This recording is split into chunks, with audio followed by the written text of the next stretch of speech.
Hello. Yeah. Good evening. This evening, this is the first of our series. We have Pradeep Chakravarthy going to enlighten us and to give us an explanation of Thirumangai Alwar, the import of his the pasurams that he sang, and what he had in the social context also. And a little bit about Pradeep Chakravarthy. Dr. Pradeep Chakravarthy, Pradeep, is a graduate of the London School of Economics and JNU with a PhD in history on the role of temples in the socio-economic and political life of medieval Tamil Nadu. With more than 2 decades of corporate background in learning and development, his mission is to help people understand present and future behavior by understanding the past. He has authored 11 books with a special focus on making history accessible to children. And in fact, 2 books which Dr. Vikram Sampath gave today, donated to our school, were books by Pradeep Chakravarthy. And then he has appeared on Netflix and History TV as an expert in this field. And Dr. Chakravarthy has also opened Anantya in the Village, a heritage hotel in Alwar, Thirumangai, where he conducts heritage immersion tours for children and adults. As you know, Alwar, Thirumangai is the birthplace of Nammalwar. And that's in Tirunelveli region.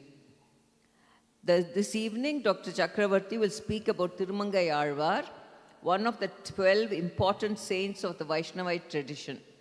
It is particularly appropriate that he is discussing this Alwar because he lived in this region. And several of the Vishnu temples here have been celebrated in his verses. Thirumangai Alwar in these regions, his teachings emphasize 2 important themes that remain deeply relevant to our lives today. One is service to larger society. Very rarely we come across any saint talking about seva in the Bhakti movement period. And I think this is one of the saints who has talked about the seva and coming from that period of the early Bhakti movement. His verses continue to be widely popular even today. In fact, would it not be right to say that Thirumangai Alwar, in fact, there's not a single temple that he has not sung. All the 108 he has sung. That is maximum he has given, he has sung. And also he will provide an introduction to this Alwar in the Vaishnavite tradition, exploring his philosophy while accompanied by the music of his compositions performed by Sikkil Gurucharan. Over to Dr. Pradeep Chakravarthy.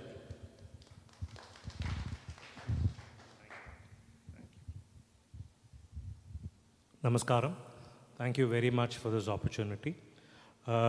Generally, when we start reciting the verses of Thirumangai Alwar, or any Alwar for that matter, we start with something called a Taniyan. Taniyan is basically a 2-line, maximum 4-line verse on that person, written by somebody of great repute. So I'm going to give you 2 verses sung on Thirumangai Alwar. Kaliyami kalidvamsam kavim lokadivakaram yasya gopihi prakashabhihi avidyam nihatam tamah vaழி Parakalan வாழி கலியன் வாழி Kuraiyalur வாழ்வேந்தன் வாழியரோ மாயோனை வாழ்மங்கையர்கோன் தூயோன் சுடர்மானவேல். The basic import of this Taniyan is praise to Kaligandri, praise to Thirumangai, whose verses are all you need to know if you want to redeem yourself from this samsara that you're living in, this endless circle of life and death. Also, his verses are as bright for us to get wisdom as the sun himself. So one set. The second talks about how long live Parakala or Kaligantri, the king of Koreyalur, which is Thirumangai Alwar, who with a spear, he learnt the most important mantra, which is Sriman Om Namo Narayana, not from any teacher, but from Vishnu, Mahavishnu himself. So this is how we want to start. So today, before we... Actually, no, I'll sit here. I think this is much better. Go, come. This is easy.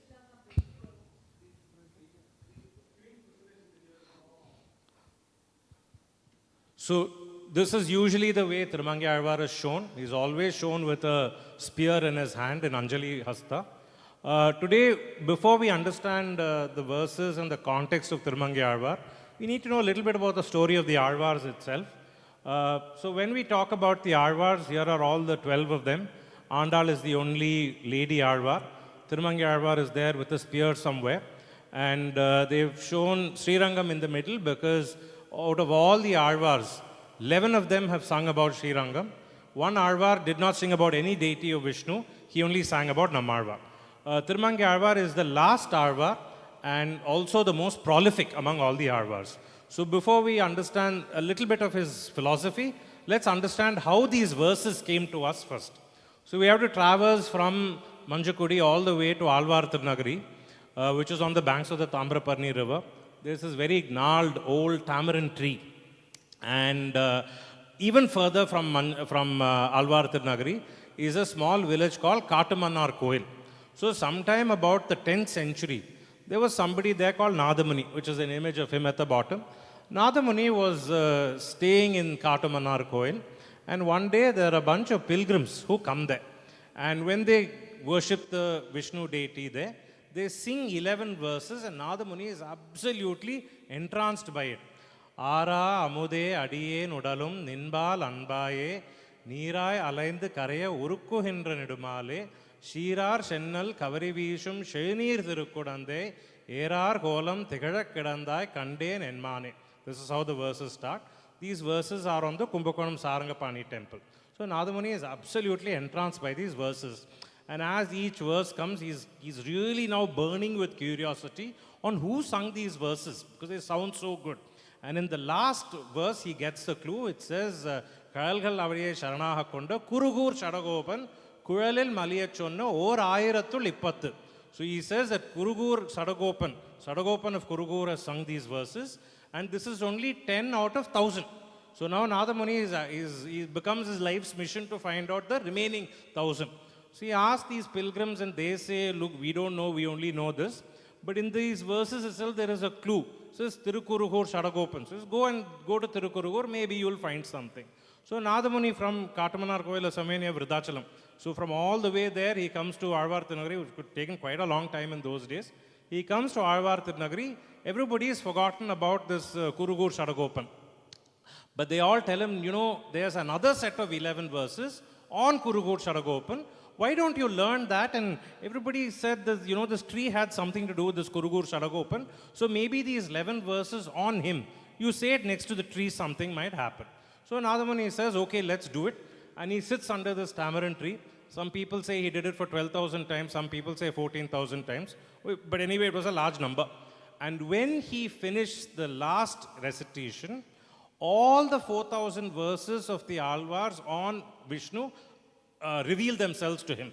Now, in a scientific way, you might ask, is this really possible? But for those who believe in the faith, this is the story that has come down to us. So Nadamuni then compiles these 4,000 verses. So all of these 4,000s are about, just like one book which has all the 4,000. He compiles all these 4,000 and then he teaches it to his students.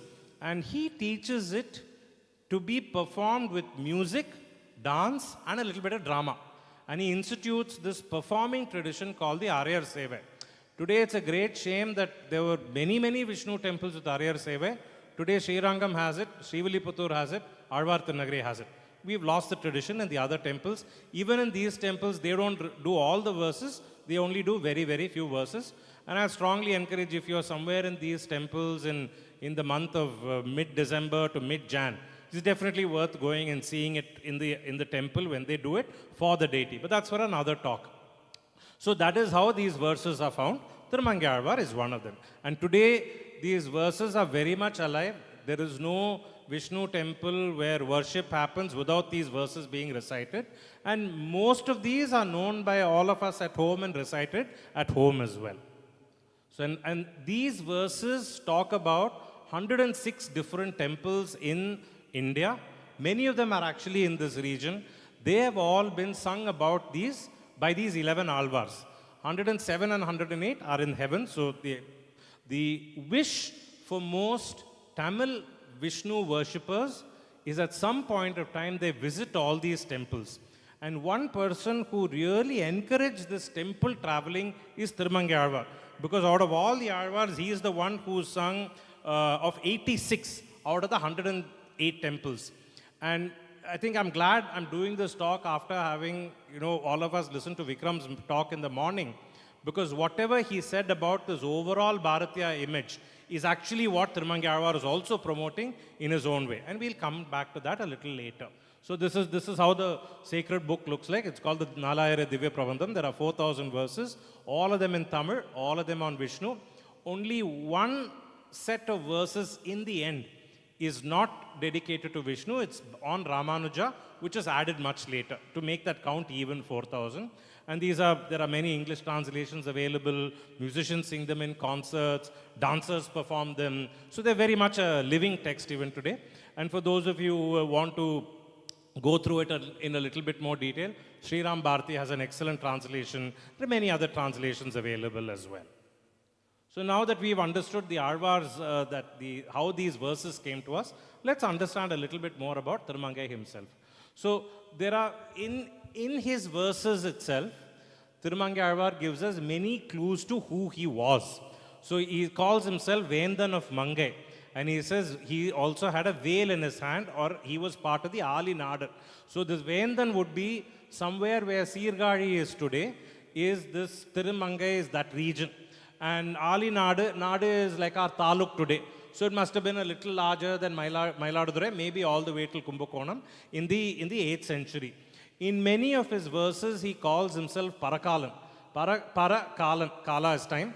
So he says, I am beyond time, but my verses on Vishnu are beyond time.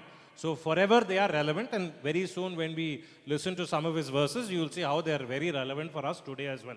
There are many verses in which he talks literally about how his hands and his legs are calloused by the many, many wars he's fought. So he was very much a kingly figure. He was definitely an active chieftain going around fighting in different places. Kalikandri is, of course, another word, a foot-weary soldier. In two instances, and this is very important for social historians, he gives us historical facts that help us date him. Very few other Alvars actually do this. Andal does it in the Tirupavai, where she talks about two astronomical phenomena. And based on that, you can actually date the date. It was, I think, 7th November 762 is when the Tirupavai was confirmed, something like that. He talks about Vairamekan or Danti Durga, who lived in the 8th century. Some of you who've been to Kanjipuram may have seen the beauty of the Vaikuntanatha Perumal temple. He talks about it as Parameshwara Vinnagaram. And that temple was built only in the late 7th century, early 8th century. So it is very, not even very likely, it is definite that he came after that. And in many verses, he actually talks about Nandivarma Pallava as well. So 2-3 verses. So this is very rare to find a bhakti poet who sings about historical events that help us date him. And finally, we need to know the traditional story of what happened. So Thirumangai at one point of time was the local chieftain. And he is absolutely besotted by this lady called Amudavalli. And Amudavalli agrees to marry him on one condition. She says, every day you have to feed 1,000 devotees. Which means you have to, because, like in the Silappadigaram and Manimegala, it says, unless the stomach is full, how will the mind open up to listen? So he agrees to that. Now, as he's agreed to that, in the initial days, it's okay, he's getting some rent and revenue from his kingdom, but over a period of time, that dries out. But he can't let go of this word that he has given to Amudavalli. So he says the end justifies the mean, and he starts becoming a highway thief. And as he becomes a highway thief, a lot of people get into he causes a lot of difficulty to different people. And I think Perumal and Lakshmi, ultimately, they both decide we should give him the ultimate test. So one day they both come as a married couple. And he accosts them in the highway. And he says, give me all your jewels. And they give all the jewels. And there are different versions of the story. And there's one where he is so greedy. He says the bride is wearing gold or silver toe rings. And he says, I want that too. Right? And she tries to remove it. She says, I'm not able to remove it. So he is so desperate even for that he actually goes down and he tries to take it out with his own teeth.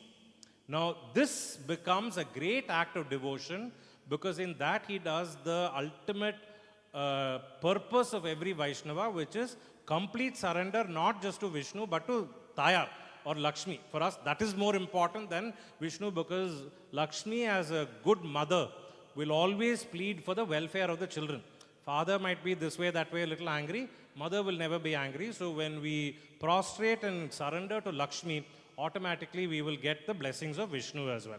So because of that act, then somewhere I think he realizes the storing is not coming off. This is clearly not an ordinary couple. There's something deeper. And that's when Vishnu reveals himself and he teaches the mantra to Thirumangai. And when Thirumangai hears this, he is overcome with remorse for this very lascivious life that he has led, this life of, thievery and all that. And he starts with the first verse in the Tirumozhi, Periya Tirumozhi, which is Vadineen, Vadi Varandineen. Literally, I wilted, I withered, because I've realized that I've wasted my whole life without learning this one simple truth, Om Namo Narayana. And it's actually, I'm not going to explain that too much here, but my suggestion is if there is one verse of Thirumangai Alwar that you should read, it must be that one. Really, there is so much of emotional contriteness when he sings of each of those verses of how he's wasted his life because he did not know the simple way to get moksha, which is just chanting and thinking of Om Namo Narayana. And after that, Amudavalli and he traveled to different parts of India, not just Tamil Nadu, but different parts of India, and all the time they're singing of all these verses, and that all come into the Divya Prabandham. Eventually, we're not sure of what happens to Amudavalli, but eventually he moves to Thirukurungudi and he spends his last time there. So even today in Thirukurungudi, there's a small temple for him, and it is believed that he is buried over there. So this is the story of Thirumangai Alwar. Even today, while his poems are recited in every temple, in homes as well, there's a very interesting function called Vedupari that happens in all the Vishnu temples, where they reenact the scene of him on a horse accosting Perumal and Tayar, reading out the list of jewelry that he's stolen from them, and then him prostrating and finding moksha. It's a very, very beautiful image. I'm from Tirunelveli, so I'm showing you an image from there. This is Thirumangai Alwar in adoration. This is after he's been on the horse, after he's seen Perumal, and finally he's praying to him. And in this, you can see him on the horse. This is taken from Sri Vaikuntham. All the temples have this. It's a very, very beautiful image where he is actually very fast. He'll be riding on the horse. And Perumal and Tayar will come on the other side. They'll meet each other in the temples where there are arrears. They'll actually have this conversation. And one of the priests will actually read out a list of all the jewelry that he has taken and how he still hasn't taken that touring. So that whole thing is enacted. And then, of course, there's a happy ending, and Thirumangai Alwar worships Vishnu, realizes who they are, and they all go on a procession together. It's called the Vedupari Utsavam. It happens in all Vishnu temples. I mean, larger temples, wealthier temples, they do it in a more grand way. Definitely something, if you can't go and see it, at least catch it on YouTube. Yeah. So now let's go on to his works. Like I said, I'm not going to go deep into the philosophy. The idea is just to give us an introduction of who Thirumangai Alwar was and what his verses are. So when we look at his verses, like I said, he is the person who's contributed the maximum. A dandakam is basically a stick. It's a stick to help us walk. And the first two, Tirunedun Tandakam and Thirukurun Tandakam, are basically short sets of verses on Vishnu that serve as companions for us when we are on this journey of realizing Vishnu. And the Thirukurun Tandakam has about 20 verses, and Tirunedun Tandakam has about 30 verses. All of them basically talk about how Vishnu is in everything sentient or insentient. And the second one is more couched in love poetry language. So Thirumangai Alwar is very obsessed with this love poetry language, and there's a deeper philosophic reason, and I'll come to that a little later. Thiru Kootrigai is a 7-tiered poem, which is about just 40 lines. Sometimes when you go to a Vishnu temple, especially in these parts, you will see a drawing like a column of a ther, of a chariot, and there'll be letters inside. This is the Thiru Kootrigai. So he was a very good mathematician. So in this poem, using different numbers, he actually creates a pattern of a ther, and that's all about Vishnu. So for example, it will be Undrum Rendum Mundrumai. So 1 will be that he is the essence of everything. 2 will be that he is the god of Agni. 4 will be that, 5 will be that he is the head of the Panchabhutams. So each of these numbers will have a code word behind it. If you read the whole thing, you can actually create a grid. And it will be this ther inside which Vishnu's feet are. So a very, very intelligent, structured poem. That's the Thiru Kootrigai. Periya Thirumadal and Siriya Thirumadal can be looked at together. These are both, they describe Vishnu, and they are both couched again in love poetry. Now to understand the word madal, we have to go back to Sangam literature. Thirumangai Alwar therefore shows that not only was he deeply devoted to Vishnu, not only was he good at math, he was also very well versed with the much more ancient. Remember, he is in the 8th century. Sangam poems are probably almost gone by that time, but he's very, very good with Tamil poetics of the Sangam period, which is from 2000 years before. So in these madal poems, basically madal is a Sangam device where a man is so upset that his woman is not paying back his love for her. And he takes this dreadful oath of doing a madal, which is in public, in front of everybody, in the central part of the town. They make a horse, which is like made out of palm tree leaves, and he rides it. And this is, it may sound like a very ordinary thing today, but in those days, in the Sangam period, this was the ultimate insult for a man, that a woman didn't say yes to him, and if he did the madal, it was like a very dreadful thing. And these two verses, Thirumangai Alwar, he doesn't talk about the madal, but he uses the love poetry as a way of talking about how the Parakala Nayaki, as the way Thirumangai Alwar is called when he takes on the role of a heroine, how she is pining away for Vishnu. And why he's so obsessed with this pining, we'll come back to a little later. The last, of course, is magnum opus, which is the Periya Thirumozhi, 1084 songs in 11 decades. He talks about many, many temples that he goes to. Many of them are Nayaka Bhavam, which is in the love poetry angle. Many of them, in fact, most of them have very deep philosophy as well. And this is the one where almost out of the 108 temples, 86 he covers. In fact, many of them only he sings about. Nobody else sings about them. Periya Thirumozhi is the one which has 86. So the largest is the Periya Thirumozhi. The easiest to learn is probably the Siriya Thirumadal and the Tirunkurunthandagam, much shorter verses, little bit more philosophical. So I thought Tirunedun Thandagam, let's take one verse from this. I'm going to give you the explanation in a minute, but you don't need to understand what the Tamil is. But let's listen to Guru Charan sing it, and then I'll give you a very brief understanding of the literal meaning. Min uruvai mun uruvil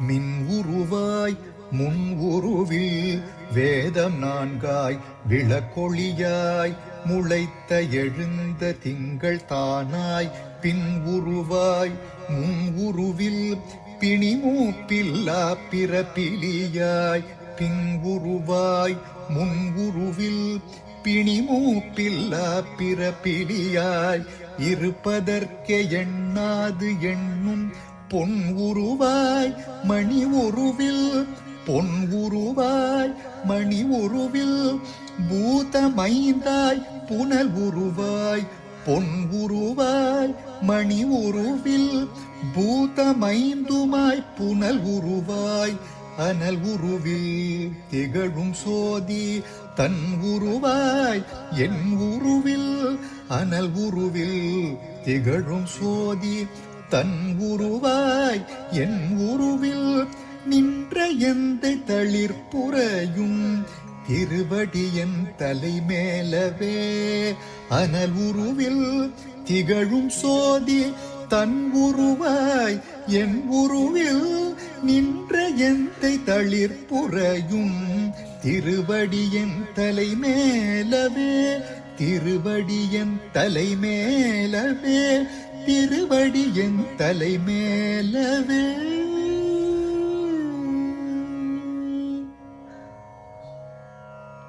So in this he basically says, "O Narayana, I place both your feet on my head. How can I describe you? Because you are the essence of everything that is in this world that I can understand, that I cannot understand." He says the four Vedas, the light of the lamp, which is actually the sun, and the rising moon, the things that are very subtle that I cannot even perceive with my senses, the things that I can perceive with my senses, whatever will age, whatever will not age, whatever will get disease, whatever will not get disease, whatever is liable to be born, whatever is liable not to be born, whatever is liable to die, whatever will not die, the golden image that I see in temples, the images that I see even otherwise, all the gems that are create something, all the things that are not created by gems, all the five elements, the fluids, the fire, the radiant form, everything is you, and you're also within me. And this is the import of the verse. And many of his verses keep coming back to everything is Perumal, everything is Vishnu, and that Vishnu is also within me and within other people. This is one verse from the Tirunedanthandagam. So I thought I should put this because it will give you a sense of the all-encompassing philosophy of Thirumangai Alwar. Periya Tirumazhi, of course, is the biggest. I'm spoiled for choice with more than 1,000 hymns. I've chosen just 4 which are fairly representative. Let's look at the one on Badri. I'll play this and then I'll give you the explanation. பண்டு காமரானகாரும்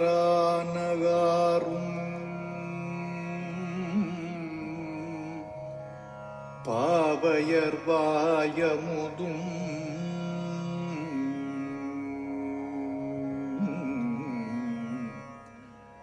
பண்டு காமரானகாரும் பாவையர்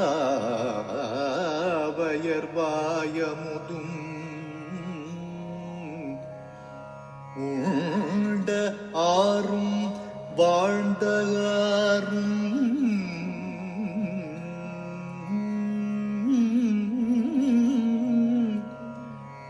உண்டாரும் வாழ்ந்தகாரும்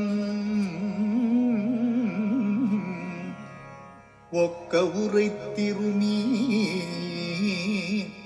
தண்டு காலா ஊன்றி ஊன்றி தண்டு காலா ஊன்றி ஊன்றி தள்ளி நடவாமும் வண்டு பாடும் தன் துழாய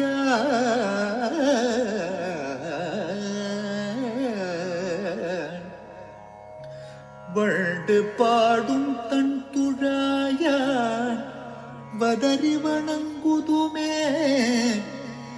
வண்டு பாடும் தன் துழாய வதறி வணங்குதுமே ஏ ஏ ஏ.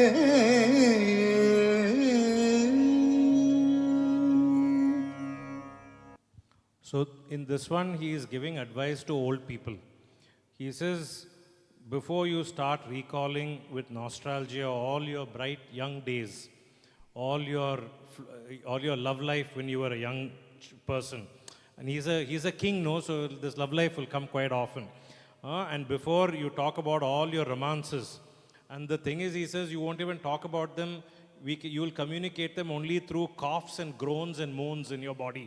And he says, before you have to drag your weight slowly with a walking stick, before all of this happens, go to Badri and go to see Vishnu, because there the tulsi leaves itself are so fragrant that all the bees are buzzing around the tulsi leaf.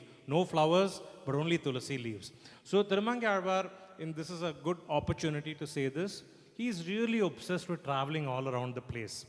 And I feel, and now I'm also reading Thirumangai Alwar in a very different lens, because in the last 2 years, I'm trying to do what I've done in Tamil Nadu as a child, which is map the state by districts, cover every important temple district by district. I've done this for Tamil Nadu. I'm now slowly doing this for Orissa, Kerala, and Gujarat. Today, when I'm able to see how we may be totally different countries in each of these states, it is these itihasas and puranas that really connect us together. And I think this is the reason why Thirumangai Alwar was so obsessed about visiting all these different places. I mean, he's got all the way from Nepal to Gujarat to Mathura to the south. All of this he's covered. He was a really well-traveled Alwar. And in every one of these, not only will he talk about the town, he'll also talk about the beauty of nature. And he'll also talk about events from the Ramayana and the Bhagavata. And I think this was his way of saying that, Vasudhaiva Kutumbakam, right? That everywhere we are all children of Perumal, and I see Perumal everywhere. And he's insistently doing this in every place that he goes to, and he's a really well-traveled person. And in doing this, I think he was trying to build a geographical, cultural identity for all of us in India put together. And this was really his genius of going to so many different temples, talking about so many of them, in a language with stories that we all connect with. So, and it really struck me when, if any of you go to Ganjam district in Orissa, there's this beautiful, tiny town called Bugda. And Bugda has a Narayana temple with one Agraram street, fabulous woodwork. And the temple has the most beautiful Patachitra paintings from the 1800s of the Ramayana. And when the priest was explaining this in Odia, there's apparently in the Odia Ramayana, there's a scene where Rama and Sita are in the forest, and they're so poor, Sita doesn't have any more of the sindoor to apply on her forehead. And Rama takes this red earth, and he coachifies it, and he applies it to her, because that's all they have in the forest. And when that priest was saying this, he just burst into tears. And suddenly, it struck me with so many people in Tamil Nadu where when they talk about certain scenes from the Ramayana, they also burst into tears. So it's this cultural unity that we had, and I think that's what Vikram was also trying to say in the morning. So today, having traveled to different places in greater depth, of course, we've all been to Puri and all that. That's like a surface level. But when we really go down and talk to different people from different regions, this was the nation that we were connected by the Ramayana, by the Mahabharata, by the Bhagavata, and this is just one. There are many, many instances where Thirumangai Alwar says, don't sit at home. Go travel, see all these towns. And I think what he was pushing us to do was when we go to these different places, we realize how much we are different, but also how much we are similar as human beings. And this is the context that he comes in. And hold this thought to the mind, because this he's only asking us to do action.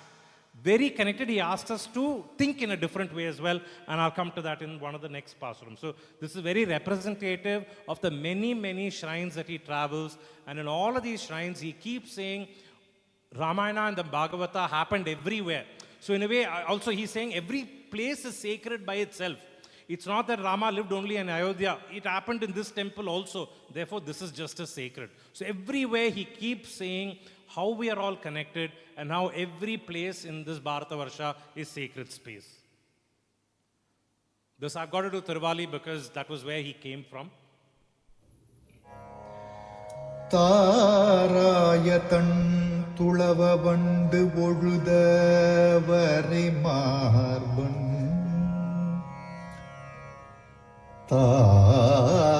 தாராயதன் துளவ வண்டுழுத வரை மார்பன்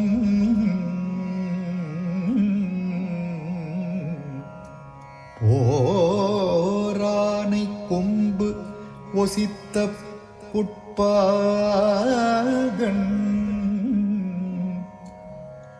போரானை கொம்பு ஒசித்த புட்பாகன்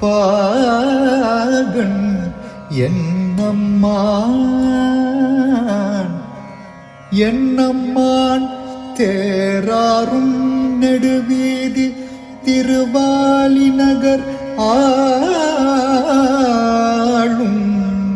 என்னம்மான் தேராரும் நெடுவீதி திருவாலி நகராளும் காராயன் என்னுடைய கணவளையும் கவர்வானோ காராயன் என்னுடைய கணவளையும் கவர்வானோ கவர்வானோ கவர்வானோ.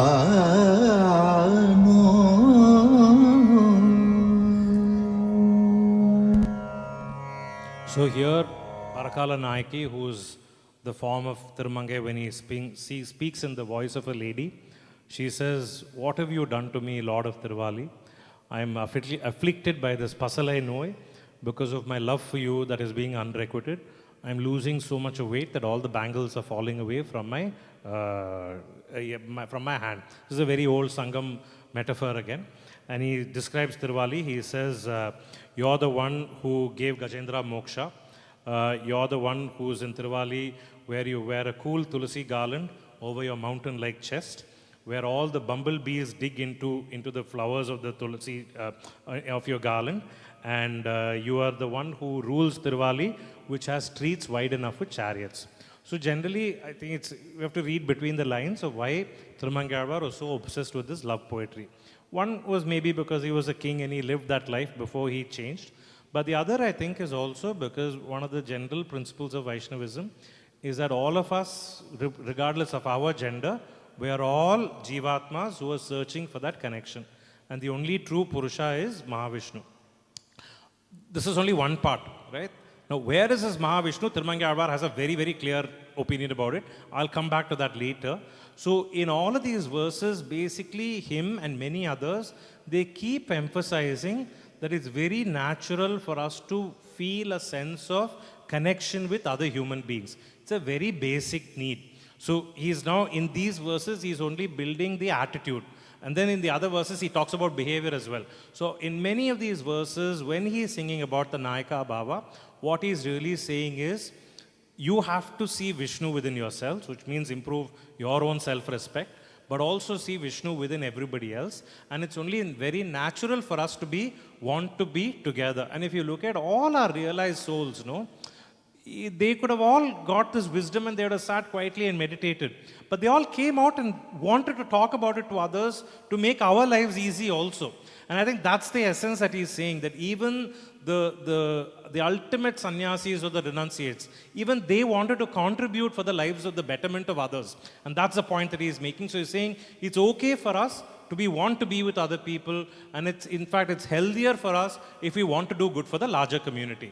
And he also says in many verses, as you'll see later, that where Vishnu is, sure, he's in all those temples, but he's also within all of us, including myself. So he says he's within me and he's within others as well. This will come quite often. So I took this as a representative point. Of course, there's a little bit of love poetry and the eroticism, which is also important for people to understand. But the deeper essence is really saying that all of us as human beings crave for connection. And we all crave for union with the larger purpose, which is really the community around us. I'm not getting too philosophical, no? Okay, right. All right. Right. This is from that Vadine and Vadi Varandine. This is the verse. This is, like I said, this is out of all his verses, this is my favorite. Let's just listen to one. I've already given you an explanation of the context. Basically, this is an abject contrition. He says, what a blunder I've made in wasting my life all these days. And it was such a simple thing. It was just saying Om Namo Narayana with the deepest sincerity. That's all I need to do. That I missed out all these years. That's basically what he says here. சேமமே வேண்டி தீவினை பெருக்கி தெரிவை மார் உருவமே மருவி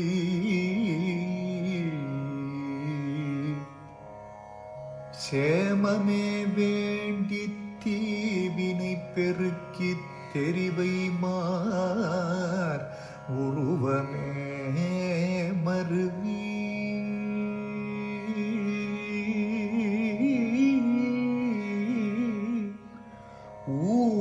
ஊமனார் கண்ட கனவிலும் பழுதாய் ஒழிந்தன கழிந்த அந்நாள்கள்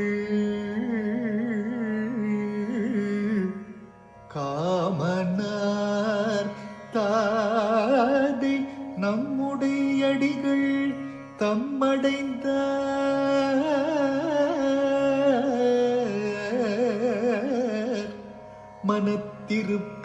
மனத்திருப்பார் நாமம் நான் உய்ய நான் கண்டு கொண்டேன்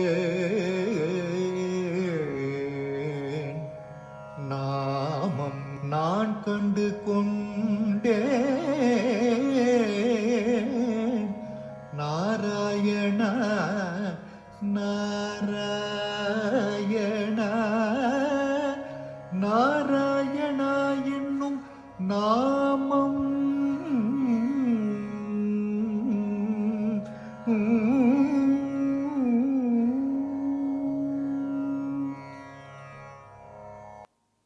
So the last one that I wanted to take was from Thirumayam, and Tiruchera is not very far off from Manjakudi, very similar sentiment in that also. Let's listen to the last poem and then I'll also explain what it is. And I also have two, I thought you should also get a sense of how these are chanted in temples. The last two I'm going to chant myself. Maiyar கடலும் மணிவரையும்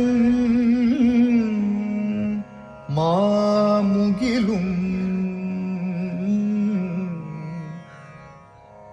மையார் கடலும் மணிவரையும் மாமுகிலும் கொய்யார் குவளையும் காயாவும் போன்று இருண்ட கொய்யார் குவளையும் காயாவும் போன்று இருண்ட மெய்யானை மெய்யானை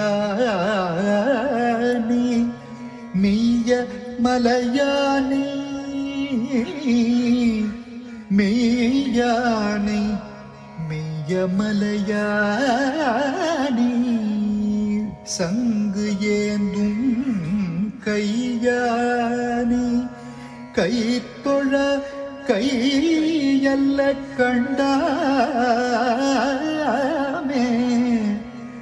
மெய்யானி மெய்யமலையானை சங்கு ஏந்தும் கையானி கைத்தோழா கையல்ல கண்டாமே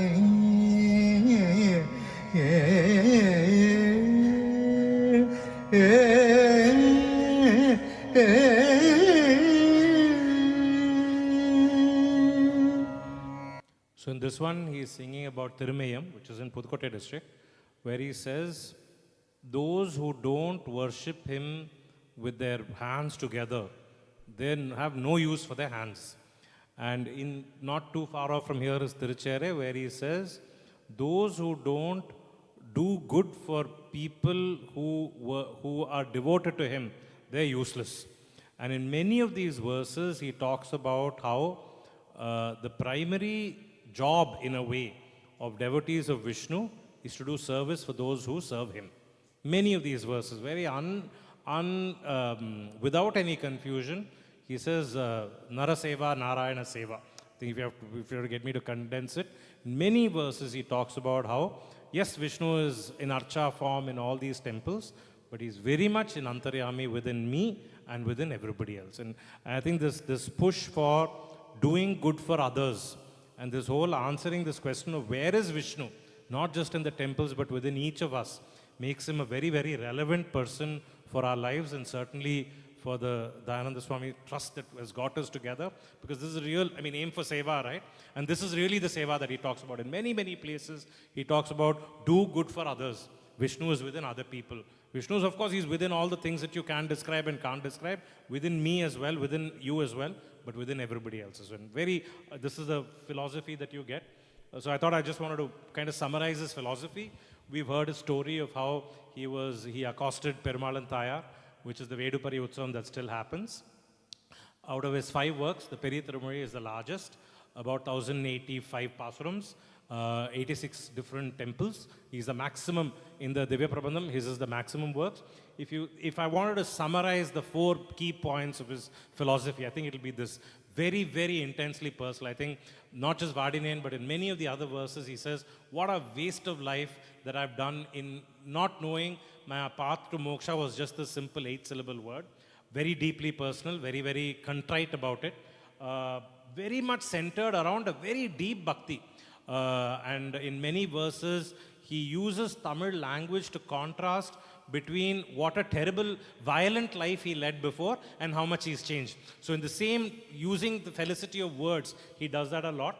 And in many of the verses, he talks about how, and this is common to all our philosophy, how the enemy is not outside, but the enemy is within, how we have to tame our senses, and how only Perumal can help us do it, because he's the senses, he's the Panchabhutas himself.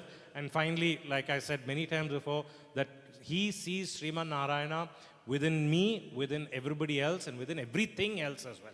And overall, if I can say, these are the key philosophies. He doesn't explicitly refer to Amudavalli very often, but she is the only wife of an Alwar who is shown with him all the time. Even today, if you go to a Thirumangai Alwar shrine, usually you should see her next to him as well. I thought I should end by reciting one verse. Usually he is shown with a veil and with a dagger or a sword. Let me recite the last 2 verses in the Periya Tirumozhi, where he expresses a very similar sentiment. This is usually how it will be done in a temple.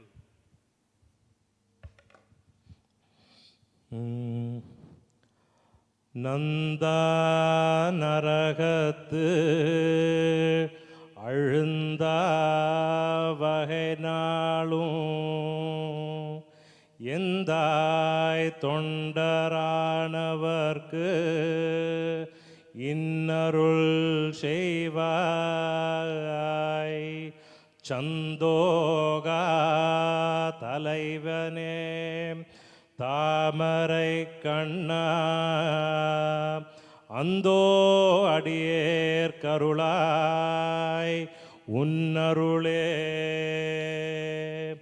Kundramedutha Niregathavan Tannai Mandril Pugal Mangaiman Kalihandri Shul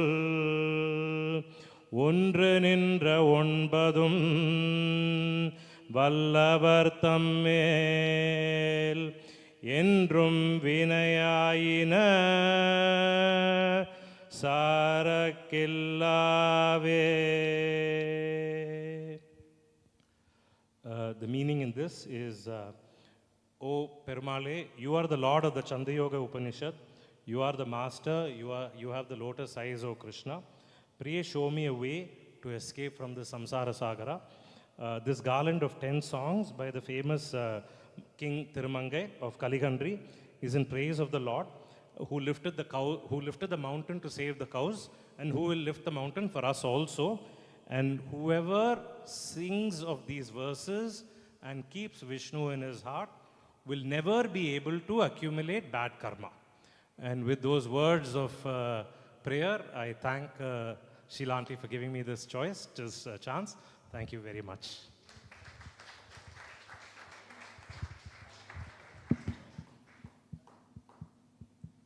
Excellent, Pradeep.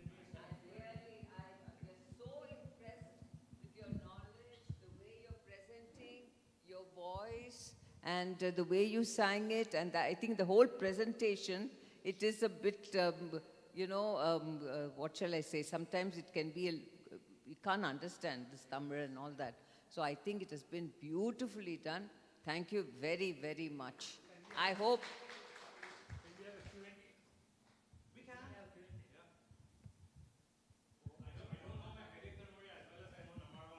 No, don't worry. I have no knowledge to ask such questions.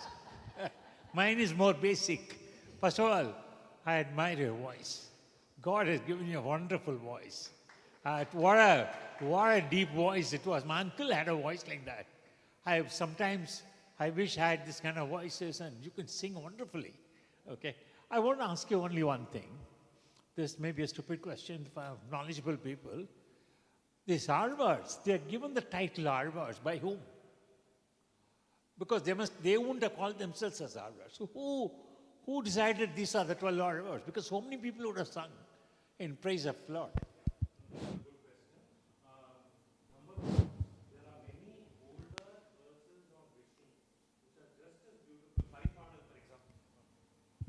Paripadal, for example, beautiful verses on Vishnu.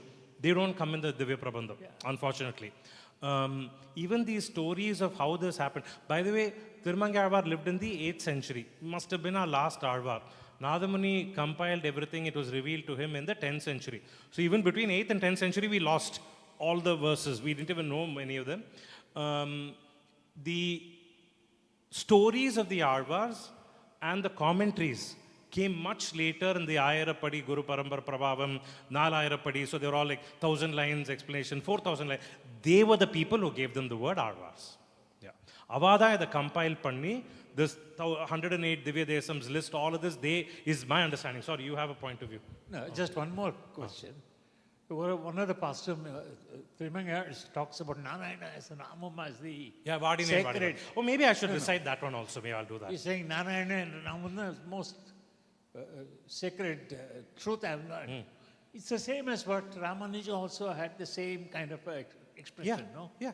So Ramanuja's philosophy is entirely influenced by pastorums? Totally. Okay. Ramanuja was the one who not only did he soak into the pastorums, he was also able to bring it into the temple worship tradition. Yeah, I understand. And if not for Ramanuja, we would have definitely lost all the pastorums. Yeah. I have one question on Prabandha Saram. Vedanta Desika. இந்த பிரபந்த சாரத்தில் எல்லா ஆழ்வாரும் cover ஆயிருக்குல்ல twice they recite for many ஆண்டாளுக்கு 2 வாட்டி திருமங்கைக்கு 2 வாட்டி ராமானுஜாக்கு 2 வாட்டி but பெரியாழ்வார்க்கு ஒரே ஒரு வாட்டி தான் அது ஏன் தெரியல I'm not sure, auntie. I don't know. அந்த விஷ்ணு சித்தன் is supposed to have sung பல்லாண்டு பல்லாண்டு அவரது ஒரே ஒரு வாட்டி தான் இருக்குது. I don't know. 2 ஸ்டார் இருக்கும் சில பேருக்குலாம் including Ramanuja. Now let me check on this. Generally on the 2 star when we recite the Divya Prabandham, sometimes certain passages we have to recite 2 times. This is basically not to forget those. Like in Kulasekar Alwar on Tirupati, Chatna நெடியார்கள் தீர திருமாலே நெடியாய் உன் வேங்கடவா உன் கோயிலின் வாசல் அடியாக வந்து படியாய் கிடந்து உன் பவளவாய் காண்பேனே. Because every step in a Vishnu temple, the last step in the Garbhagriha is Kulasekara Alwar Padi. Because we don't forget it, we should say that. இல்ல அந்த 12 ஆழ்வார்ல சில பேருக்கு தான் 2 வாட்டி இருக்கு. Okay, I'm not aware of this. So ஏன் விஷ்ணு சித்தனுக்கு இல்ல? It doesn't make sense. Logically, he should have 3 actually. Because he is the one who saw Perumal and sang the Tirupallandu. First verse, avardane paadnar. I asked Raghu also. And by the way, just going back to Uncle's questions on the Alwar. Yes. He has an answer. Every year I am asking. Prabandha Saram padikechala.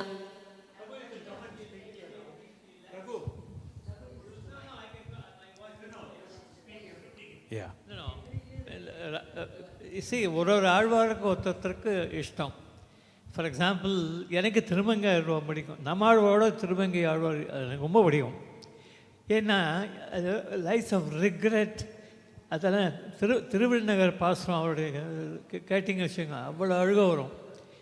அதனால் அவளுக்கு ஒருத்தர் ஈடுபாடு. இப்போ நான் சொல்கிறது மாதா ராமகிருஷ்ணனுக்கு உனக்கு பெரியாழ்வார் பிடிச்சுன்னா நீ 4 வாட்டி சொல்லலாம், யார் வேணும்னு சொன்னான். அது ஏன் அப்படி ஏன் 4 வாட்டி சொல்லலாம், 40 வாட்டி சொல்லலாம். அதை பற்றி பாயிண்ட் இல்லை. Actually, on the, in a way it's sad that I can say this in this forum, the Dravidian parties have made this whole story that, Tamil is not favored in the Hindu tradition. But actually, Alvars use பண்ற Tamil is far purer than the... Exactly. Her வார்த்தை கூட வராது. Her will be recitation. No Sanskrit word will come. It's really pure Tamil. And if I'm not mistaken, I don't think in any other major temple in any other state, the primary precedence of the Tamil text is given over Sanskrit, over the Vedas.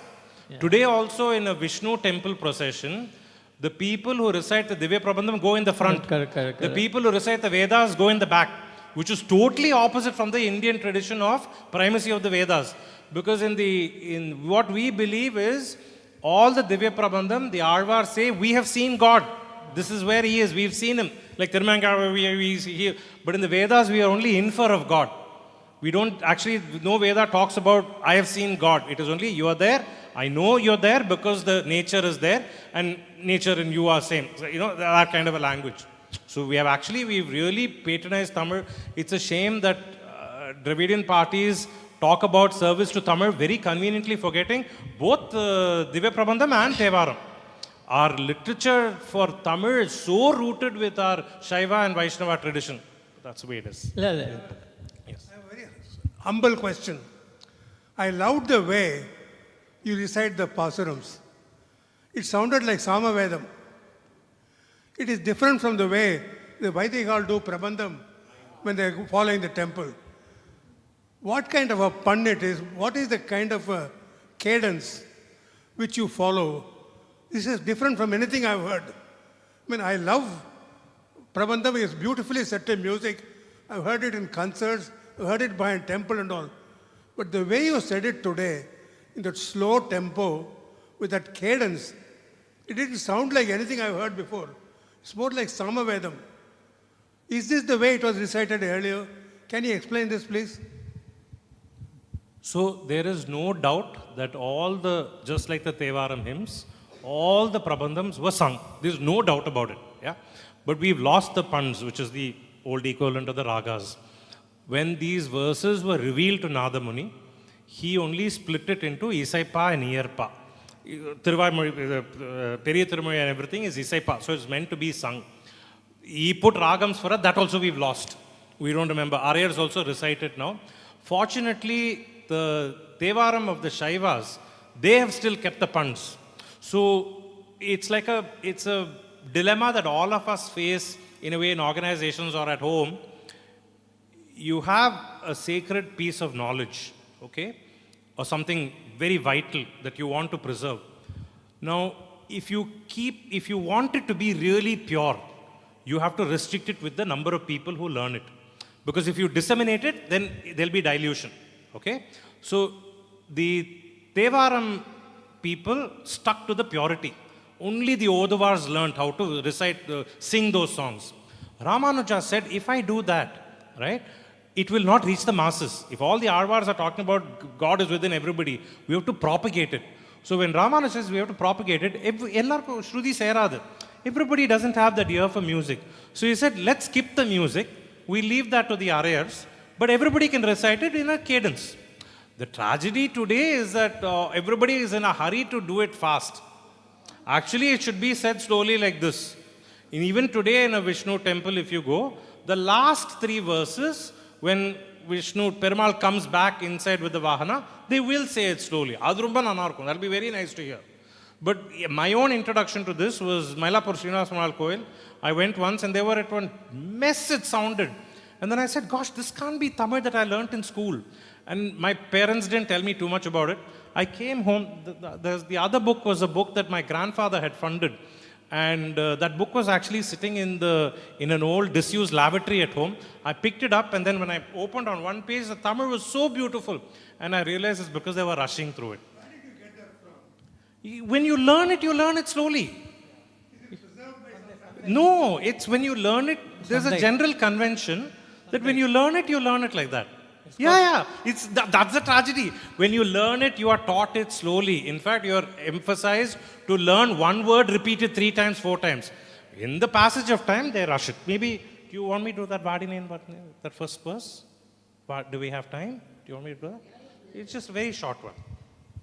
Because I hyped it so much. Yeah, oh, no. I shouldn't say that for Charan.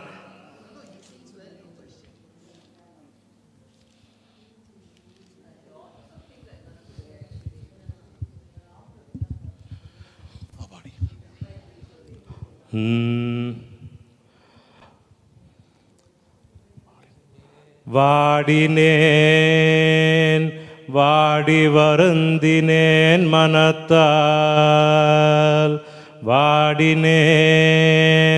வாடி வருந்தினேன் மனத்தால் பெருந்துயரிடம்பையில் பிறந்து கூடினேன் கூடி இளையவர் தம்மொடு அவர் தரும் கல்வியே கருதி ஓடினேன் ஓடி உய்வதோர் பெருளால் உணர்வெனும் பெரும் பதம் தெரிந்து நாடினேன் நாடி நான் கண்டு கொண்டேன் நாராயணா என்னும் நாமம். So he says, I wilted, and I despaired with my whole heart that how I was born. Not only was I born in a dark womb, I've been living in a dark womb also, and I mingling with all these unfaithful women, and I saw pleasure in what is the most transient of all things, but I ran, and I was only living in that like one, that hamster in a wheel. Basically, that's what he said. I was ran in this temporary pleasure, in all this titillation of the senses. But by the grace of Lord, all I needed was, in seeking, not only did I find the good name Narayana, but I found myself. That's the first verse.